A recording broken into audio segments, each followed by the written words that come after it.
বাড়ির দলিল উদ্ধার করে বৃন্দা ও সাত্তকীকে জুতোর বাড়ি মেরে বাড়ি থেকে দূর করলো রাঙ্গা।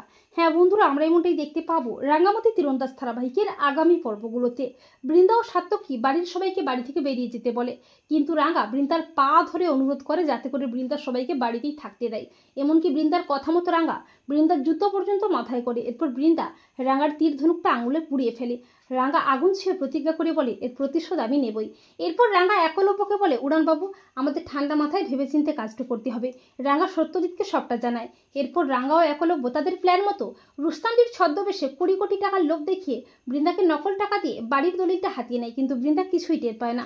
পরদিন বৃন্দা যখন বলে, তোমাদের সবকটা এক্ষুনি বাড়ি থেকে বেরিয়ে যাও, তখন রাঙ্গা বলে, এ বাড়ি থেকে কেউ বেরোবে না, বেরোবে তুরা। এই বলে রাঙ্গা বৃন্দা ও সাত্তকীকে ঘাড় ধরে টানতে টানতে বাড়ির বাইরে নিয়ে গিয়ে জুতোর বাড়ি দিয়ে বাড়ি থেকে বের করে দেয়। রাঙ্গা বলে, এই বাড়িটা এখন বড়বাবু আর মায়ের নামে, তুই নিজে লিখে দিয়েছিস।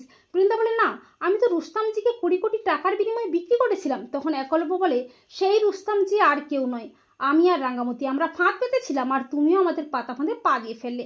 বৃন্দা বলে, রাঙ্গা তুই বোধহয় ভুলে গেছিস, আমার কাছে কিন্তু এখনো 20 কোটি টাকা আছে। তখন সত্যজিৎ সে বলে, ওগুলো নকল টাকা। তা শুনে অবাক হয়ে যায় বৃন্দা ও সাত্তকী। এরপর সত্যজিৎ জালিয়াতির অপরাধে বৃন্দা ও সাত্তকীকে অ্যারেস্ট করে। তো বন্ধুরা, এমনটা যদি দেখানো হয় তোমাদের কেমন লাগবে কমেন্ট করে এক্ষুনি জানিয়ে দাও তোমাদের মতামতটি।